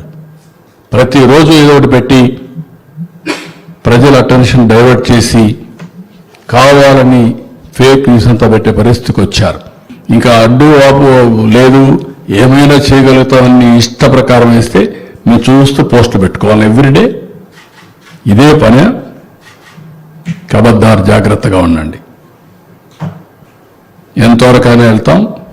Will control this fellows. అవసరమైతే మొన్న కూడా నేను చెప్పాను, మొన్నటి వరకు ఆడవాళ్ళ పైన పడ్డారు, క్యారెక్టర్ అసాసినేషన్ చేశారు, రాజధాని పైన పడ్డారు, ఇప్పుడు ఇలాంటి తప్పుడు పనులు చేస్తారు. సో అది దాంట్లో హెచ్చరిక ఉంది. వీళ్ళు చేసేదానికి ప్రభుత్వ పరంగా ముఖ్యమంత్రి స్పందన. అది మధ్యాహ్నం ప్రెస్ మీట్ లో ఇది ప్లే చేసి చూసారా ఎలా బెదిరిస్తున్నాడు. ఏముంది బెదిరింపు ఏముంది అందులో? ఇంతకంటే దారుణంగా మాట్లాడాడు జగన్మోహన్ రెడ్డి. ఇది డెమోక్రటిక్ గా చూస్తూ ఊరుకోదు ప్రభుత్వం అన్నారు. ఎస్, అసలు చంద్రబాబు నాయుడు చాలా తక్కువ మాట్లాడారు. ఇంకా చాలా కఠినమైన నిర్ణయాలు తీసుకోవాలి. సరే ఒక్క విషయం చెప్తాను సార్. ఇక్కడ 2014 నుంచి 2019 వరకు జగన్మోహన్ రెడ్డి విచ్చలవేడిగా పచ్చి అబద్ధాలు మాట్లాడారు సార్. 2019 ఎలక్షన్స్ కి నేను ఎలక్షన్ క్యాంపెయిన్ కి వచ్చాను సార్. అమరావతి మొత్తం కూడా అంతా గ్రాఫిక్స్ అని చెప్పి పదే విష ప్రచారం చేశారు. నేను ఒక సామాన్య కార్యకర్తగా అప్పటికి నేను ఓన్లీ బ్యాక్ ఎండ్ ఎక్కువ వీడియోస్ లో ఎక్కువ చేసేవాడిని కాదు, ఎక్కడ ప్రశ్నించేవాడిని కూడా కాదు, చాలా తక్కువగా ఉండేవాడిని. ఆ రోజు కూడా డైరెక్ట్ గా మీ మీడియాలోనో లేదంటే వేరే మీడియా ఛానల్స్ లో ఓపెన్ గా జగన్మోహన్ రెడ్డి సవాల్ ఇస్తున్నానండి. ఏమంటే ఎక్కడైతే బిల్డింగ్లు కట్టారో ఇద్దరం ఎక్కుతాం, జగన్మోహన్ రెడ్డి ఎక్కుతాడు, నేను ఎక్కుతాము. ఫస్ట్ జగన్మోహన్ రెడ్డిని తోసేస్తా, జగన్మోహన్ రెడ్డి సస్తే కనుక నేను దూకను, జగన్మోహన్ రెడ్డి బతుకుంటే నేను కూడా దూకుతాను అని చెప్పాను సార్. ఆ రోజు వైఎస్ఆర్ కాంగ్రెస్ పార్టీ వాళ్ళు ఎవ్వడు కూడా కనీసం కూడా స్పందించలేదు. అంటే జగన్మోహన్ రెడ్డి పచ్చి అబద్ధాలు ఎంత అవలీలగా చెప్తాడో ఇది బెస్ట్ ఎగ్జాంపుల్. ఇప్పుడు ఈ విదేశాల నుంచి విషయం కక్కే వాళ్ళని ఎలా తీసుకురావాలి మరి? ఇక్కడ అంటే ఇక్కడ వాళ్ళని పట్టుకోవడానికే వీళ్ళకి నెలలు పడుతుంది, విదేశాల నుంచి విషయం కక్కుతా ఉన్నారు కొంతమంది. వాళ్ళని అంటే మీ యూట్యూబ్ ఛానల్లో కామెంట్స్ చూస్తున్నా సార్. నేను ఇప్పుడు సిస్టమ్ ఉండండి, పిచ్చి కుక్కల డాక్టర్ గురించి మాట్లాడుతున్నారు. ఆ పిచ్చి కుక్కల డాక్టర్ ఇక్కడ సిటిజన్ సార్. ఆ పిచ్చి కుక్కల డాక్టర్ ని తీసుకురావాలి అంటే గనక Indian embassy, Indian government coalition ఉండాలి. ఆయనకు ఆల్రెడీ లుక్అవుట్ నోటీస్ ఉంది, రెడ్ కార్నర్ నోటీస్ ఉంది ఆ పిచ్చి కుక్కల డాక్టర్ మీద. ఎందుకంటే ఆ న్యాయమూర్తులు తిట్టాడు కాబట్టి దాని మీద lookout notice, red corner notice ఉంది. వాడిని తీసుకురావడం అనేది ఇండియన్ ఎంబసీ ఇక్కడ మన విదేశాంగ మంత్రి గారు కనుక తలుచుకుంటే 2 నిమిషాల్లో ఇది తీసుకురావచ్చు. ఐ థింక్ లాస్ట్ గవర్నమెంట్ లో కూడా చాలా ప్రెషర్ ఉండింది. కాకపోతే సజ్జల రామకృష్ణారెడ్డి, నాకు తెలిసిన సమాచారం ఏంటంటే సజ్జల రామకృష్ణారెడ్డి డైరెక్ట్ గా సెంట్రల్ గవర్నమెంట్ తో మాట్లాడుకొని అది సబ్సిడైజ్ చేసే ప్రయత్నం చేశారు. ఇప్పుడు కూటమి ప్రభుత్వం కొంచెం ఫోకస్ పెడితే కనుక ఆ పిచ్చి కుక్కల డాక్టర్ని తీసుకురావడం అనేది పెద్ద సమస్య కాదు. ఆయన ఎవరో నాకు తెలియదు కానీ ఒకళ్ళు కాదు, ఒక 2-3 ఉన్నారు. ఆ దేశంలో ఒకరు, ఇంకో దేశంలో ఒకరు, ఇట్లా 3-4 చాలా దారుణమైన అసాసినేషన్ క్యారెక్టర్స్ ని ఇచ్చేయడం అనేది ఉంది. మరి వాళ్ళని ఎలా తీసుకొస్తారు ఏంటి, దానికి సంబంధించి ప్రభుత్వం దగ్గర ప్రభుత్వం ఎంత చిత్తశుద్ధితో ఉంది ఈ మాట్లాడదాం. పట్టాభి గారు ఏంటంటే మెకానిజం ఎలా చేయాలనుకుంటున్నారు? ఇప్పుడు ఉపసంఘం వేశారు, ఉపసంఘం స్టడీ చేసి నివేదిక ఇస్తుంది. వెంకటకృష్ణ గారు, గఫూర్ గారు చెప్పండి. సార్ ఒక్క నిమిషం నాకు అవకాశం ఇస్తే నేను కొంచెం అయ్యో చెప్పండి, నో ప్రాబ్లం. యాష్ గారు చెప్పినటువంటిది అది ఆధార్ కార్డు లింక్ చేసే విషయం సెంట్రల్ గవర్నమెంట్ తోనే మాట్లాడాలండి. ఎందుకంటే ఈ చట్టం ఐటీ చట్టం సెంట్రల్ పరిధిలో పార్లమెంట్ చేసిన చట్టము. సెంట్రల్ గవర్నమెంట్ ను కూడా కాన్ఫిడెన్స్ లోకి తీసుకొని ఆ రకంగా చట్టాన్ని సవరించే విషయం ఆలోచించాలి. నా ఒకే ఒక్క భయం ఏముందంటే ఇప్పుడు విమర్శించే ప్రతివాన్ని మేము యాక్షన్ తీసుకుంటామనే స్టాండ్ తీసుకుంటే మాత్రం నష్టపోతారు. అదే చెప్పాను స్టార్టింగ్, మీరు ఇంట్రడక్షన్ లోనే చెప్పారు, భావ ప్రకటన స్వేచ్ఛ అనేది మన రాజ్యాంగం ఇచ్చిన ప్రాథమిక హక్కు.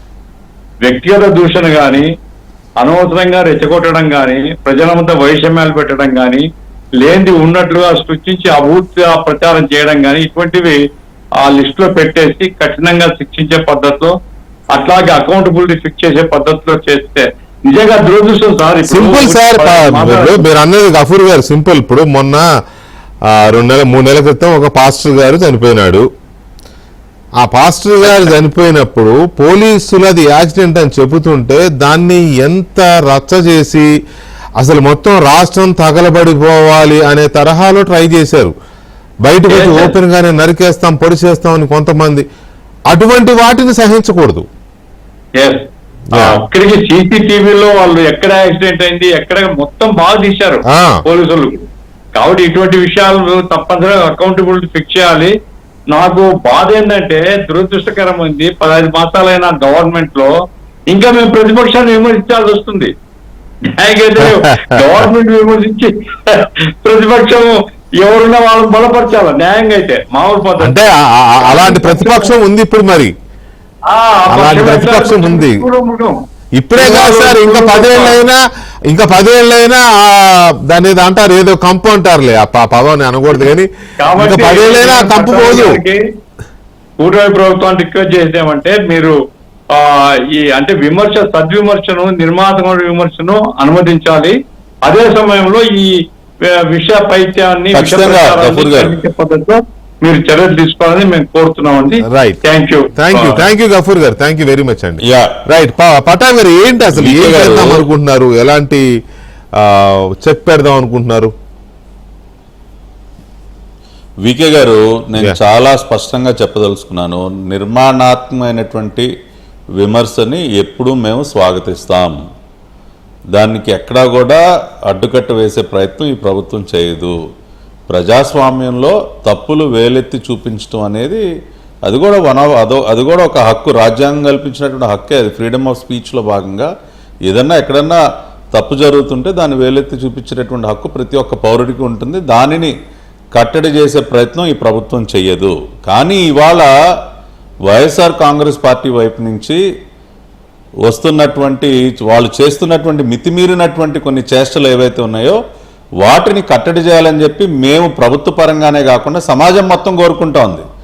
ఇప్పుడు ఈ ఫేక్ ప్రాపగాండా వల్ల వాళ్ళు ఇతరులకు నష్టం కలిగించడమే కాదు, వీకే గారు, వాళ్ళకు వాళ్ళు కూడా సెల్ఫ్ గోల్ వేసుకుంటా ఉన్నారు. అయినా సిగ్గు రావట్లా వాళ్ళకు వాళ్ళు సెల్ఫ్ గోళ్ళు. ఇప్పుడు మొన్న ఈ మధ్యన మనవాడు నెల్లూరు వెళ్ళాడు, ఏదో కాకాని గోవర్ధన్ రెడ్డి జైల్లో ఉంటే పరామర్శించడానికి వెళ్ళాడు. అక్కడి నుంచి బయలుదేరి ఆ నల్లపరెడ్డి ఇంటికి ఏదో వెళ్ళాలని అక్కడి నుంచి బయలుదేరాడు. ఎక్కడ ఈయన గారి ముఖం చూడటానికి ఎవడు రాలా రోడ్డు మీదకి. ఈయన ఏదో పాపం చాలా ఊహించుకున్నాడు, ఇంకేదో కొన్ని వేల మంది అటు ఇటు బారులు తీరుండి అసలు ఈయన చుట్టుముట్టేసి ఈయన ఏదో అసలు ముద్దులు పెట్టేద్దాం ఏదో అనుకున్నాడు పాపం. కానీ ఒక్కడు లేడు. లేకపోయేసరికి ఏం చేశారంటే వాళ్ళ అఫీషియల్ హ్యాండిల్స్లో, సోషల్ మీడియా హ్యాండిల్స్లో గతంలో చిత్తూరు వెళ్ళినప్పుడు బంగారుపాలెం అనుకుంటా అదే ఊరు, బంగారుపాలెం అనే ఊరు వెళ్ళినప్పుడు అక్కడ ఉన్నటువంటి జనం విజువల్స్ ని నెల్లూరు పర్యటనలో ఆ లైవ్ లో కలిపేసి ఇదిగో చూసారా మా జగనన్న కోసం ఎంతమంది వచ్చారో. అరే అక్కడ లైవ్ లో బంగారుపాలెం మార్కెట్ యార్డ్ చిత్తూరు అని కనపడతా ఉంది అక్కడ లైవ్ లో, దాన్ని నెల్లూరు అంటున్నారు వీళ్ళు. అంటే ఎంత మిస్సిక్కుగా వాళ్ళకు వాళ్ళు సెల్ఫ్ గోల్ వేసుకున్నా కూడా బుద్ధి తెచ్చుకోవట్లా. ఇతరులకు డ్యామేజ్ చేయటమే కాకుండా వాళ్ళ బండారాన్ని వాళ్ళే బయట వేసుకుంటా ఉన్నారు, అయినా సిగ్గు రావట్లా. ఈ మధ్యకాలంలో నేను ఒక ప్రత్యక్ష సాక్షి వీకే గారు, మొన్న పెద్దాపురంలో స్వచ్ఛాంధ్ర కార్యక్రమం జరిగింది. ఆ స్వచ్ఛాంధ్ర కార్యక్రమంలో భాగంగా ఒక అరౌండ్ 250 to 300 మీటర్స్ స్ట్రెచ్ అంటే ఒక ర్యాలీ నిర్వహించాం మేము. ఆ ర్యాలీ నిర్వహించే మార్గంలో సెంటర్ డివైడర్ మీద స్వచ్ఛాంధ్ర ఉద్యమానికి సంబంధించి అనేక పోస్టర్లు, బ్యానర్లు కట్టారు. అవన్నీ చూసుకుంటా నడవటం, ఆ ర్యాలీ మేము తీసుకున్నటువంటి అనేక ప్రోగ్రామ్స్ అన్ని డిస్ప్లే చేయటం జరిగింది. మరుసటి రోజు వాళ్ళ దిక్కుమాలిన పకోడీ పేపర్లో ఆ బ్యానర్లో వెనక వైపు నుంచి ఫోటో తీశారు. ఆ బ్యానర్లో వెనక వైపు బ్లాక్ కలర్ ఉంది, ఫ్రంట్ ఏమో బ్యానర్, అది బ్యాక్ సైడ్ అన్నమాట. అది ఫోటో తీసి పరదాలు కట్టుకుని వెళ్ళిన చంద్రబాబు నాయుడు గారు అని చెప్పి పెద్ద వార్త. అంటే ఎంత దుర్మార్గం అండి. అంటే హాఫ్ పిక్చర్ సగాన్ని కట్ చేసి అవతల పక్క జరుగుతున్నటువంటి ర్యాలీ కనిపించకుండా కాదు. మామూలు సమాజం అంతానేమో గురువింద పై భాగాన్ని చూస్తుంది, వాళ్ళేమో కింద భాగాన్ని చూస్తారన్నమాట.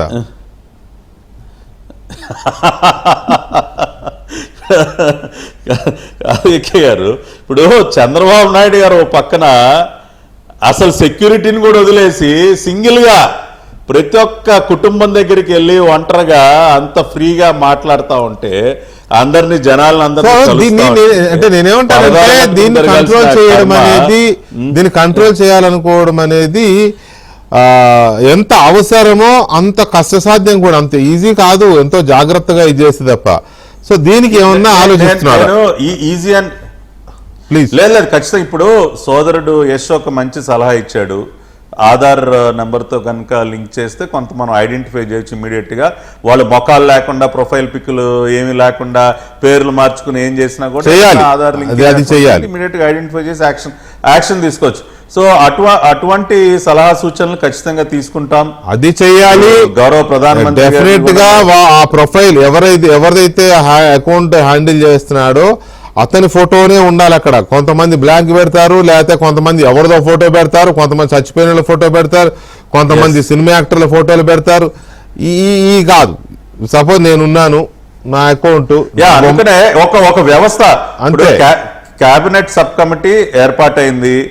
వీళ్ళు అనేక సలహా సూచనలు తీసుకుని ఒక ఫుల్ ప్రూఫ్ మెకానిజం ఏ విధంగా ఎస్టాబ్లిష్ చేయాలో ఖచ్చితంగా చేస్తాం. గౌరవ ప్రధానమంత్రి గారిని కూడా లోకేష్ గారు కలుస్తా ఉన్నారు. ఈ అంశాలన్నిటి మీద ప్రధానమంత్రి గారి సలహా సూచనలు తీసుకోవచ్చు, కేంద్ర ప్రభుత్వం సహాయం కోరొచ్చు, ఇవన్నీ చేస్తాం. కానీ గఫూర్ అన్న చెప్పిన విధంగా ఎక్కడా కూడా భావ ప్రకటన స్వేచ్ఛకి విఘాతం కలిగించము. నిర్మోహాటంగా నిర్భయంగా ఎవరైనా సరే, అది మీడియా కానివ్వండి, ఒక కామన్ మ్యాన్ కానివ్వండి, పొలిటికల్ పార్టీ ఎవరైనా సరే ప్రభుత్వాన్ని నిలదీయొచ్చు, ఎక్కడైనా తప్పులు జరుగుతుంటే ప్రశ్నించవచ్చు, లోపాలను నిలదీయొచ్చు, ఏదైనా ఉంటే వాళ్ళకి సలహా సూచనలు కూడా ఇవ్వచ్చు. దానిని మాత్రం ఎక్కడా కూడా మేము కట్టడి చెయ్యము. గతంలో రంగనాయకమ్మ గారిని గుంటూరు నుంచి ఒక మహిళను కూడా చూడకుండా తీసుకెళ్లి అరెస్ట్ చేసిన విధంగా అటువంటి దుర్మార్గపు పనులు ఈ ప్రభుత్వం చెయ్యదు. రైట్. బాలకోటయ్య గారు, సజ్జల రామకృష్ణారెడ్డి గారు మాట్లాడాడు మధ్యాహ్నం ఈ సోషల్ మీడియా వీటి మీద. ఆయన మాట్లాడినప్పుడు కాసు మహేష్ రెడ్డి మాట్లాడిన మాటలను కూడా ప్రస్తావించి అది మంచో చెడు కూడా చెప్తే బాగుండేది, మరి అది చెప్పలా. గారు చెప్పండి. మేము బురద పోస్తాం, మీరు కడుక్కోండి. మేము నిందలేస్తాం, మీరు సమాధానాలు చెప్పండి. మేము ఇదిగో పూలు అంటాం, మీరు తోక ఎక్కడ ఉందో చూపించండి.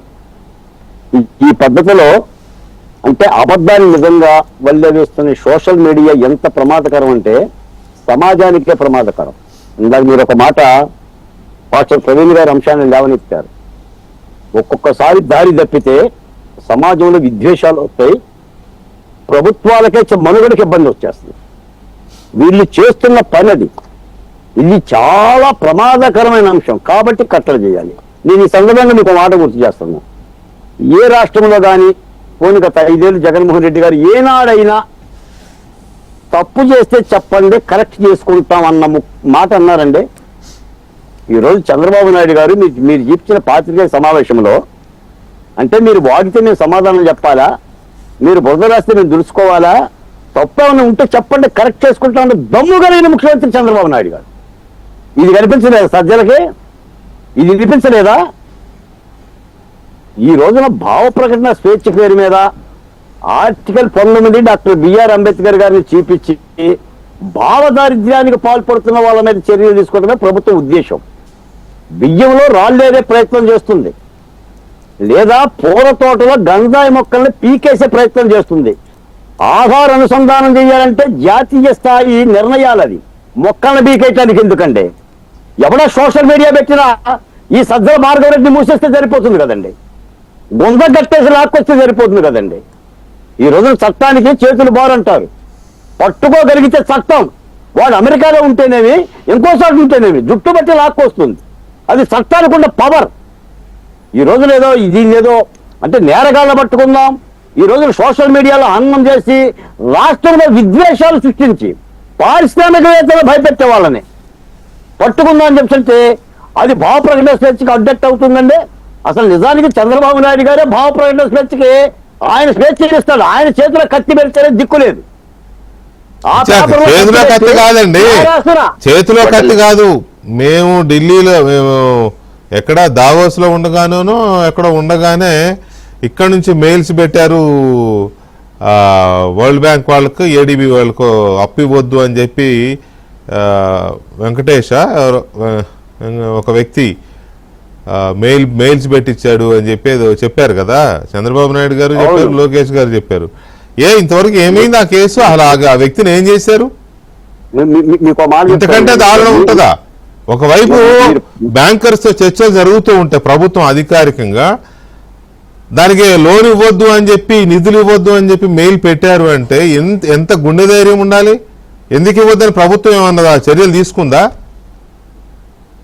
నాకు తెలిసి వెంకటకృష్ణ గారు ఇంకా కూడా ప్రభుత్వం ఆచితూచి విచారణ పర్వంలో కానీ, సిఐడి కానీ, ఏసీబీ కానీ, మద్యం కేసు కానీ వీటన్నిటి మీద ఆచితూచి అడుగులేస్తుంది తప్ప నిజంగా చంద్రబాబు నాయుడు గారు పగబట్టి చెయ్యాలి రాజకీయమే కనుక అనుకుంటే జగన్మోహన్ రెడ్డి గారు కానీ ఆ పార్టీ కానీ భూస్థాపితం అయిపోతుందండి. ఇంకా వాళ్ళు ఆహ్వానిస్తున్నారు, అసెంబ్లీకి రండి, మీరు మాట్లాడండి అంశాల మీద అన్నది. ఎక్కడ కూడా కక్షపూర్తి రాజకీయాలు ఎక్కడ చేస్తే ఎవరు గోడలు దూకారండి? ఏ పోలీసు గోడలు దూకి వైసీపీ నాయకులు అరెస్ట్ చేశారు చెప్పండి? ఏ రాజ్యహింస పోలీసులు హరణం చేశారో చెప్పండి? ఈ రోజు కూడా సోషల్ మీడియాని అడ్డు పెట్టుకొని కొంతమంది రాష్ట్రంలో సృష్టిస్తున్న అలజడకి లేదా ప్రభుత్వ అభివృద్ధిని దారి తప్పిస్తున్న విధానానికే ప్రభుత్వం సబ్ కమిటీ వేసింది. తప్పనిసరిగా ఇది అవసరం. మీరు మాట్లాడాను, నేను మాట్లాడాను. తప్పనిసరిగా నేర ప్రవృత్తితో సోషల్ మీడియాని హననం చేస్తున్న వాళ్ళని పట్టుకుంటే గానీ రాష్ట్రానికి కొంత మోక్షం అండి. ఎందుకంటే మరి ఎంత మంచి పని చేసినా రైట్ బాలకోట గారు ఒక్క నిమిషం. ఒకసారి కాదు ఇప్పుడు కడవడి నీళ్ళల్లో విషం కలిపినట్టుగా వీళ్ళని విషం కలుపుతా ఉంటుంటే ఎంతవరకు ప్రభుత్వం ఓరిని భరిస్తుంది? కాబట్టి ఆ సబ్ కమిటీ అవసరం ఉందని నేను భావిస్తున్నా. రైట్. ఫైనల్ గా యశ్ దీని మీద ఏంటి మీ రిమార్క్స్ ఏంటి? అంటే ఎట్లా దీన్ని చేయాలి? ఇది కట్టడి చేయడం పెద్ద సమస్య కాదని నా అభిప్రాయం సార్. ఎందుకంటే బీయింగ్ ఇన్ యుఎస్ లో చాలా లీగల్ లాస్ అన్ని చాలా శాంటిటీగా ఉంటాయి. ఇక్కడ బూతులు మాట్లాడినా ఇంకోటి చెప్తాను సార్ మీకు. మేజర్ ఇంపార్టెంట్ ఏంటంటే government employees are not authorized to put anything against the government or any against the policy on social media అని ఇక్కడ యుఎస్ లో ఉంది సార్. ఏ ప్రభుత్వ ఉద్యోగి కూడా ఆ ప్రభుత్వం తీసుకున్న పాలసీ మీద అట్లాంటి కామెంట్స్ చేయకూడదు అని కొన్ని దేశాల్లో కూడా ఉంది. అవన్నీ కాకుండా వైడర్ బ్రాడర్ పర్స్పెక్టివ్ లో మన కమ్యూనికేషన్స్ లో మన ఐటీ శాఖ మంత్రి గారితో మన లోకేష్ గారు కేంద్ర ప్రభుత్వంతో మాట్లాడి ఈ చట్టాన్ని తీసుకోవడం అనేది పెద్ద సమస్య కాదని నా అభిప్రాయము.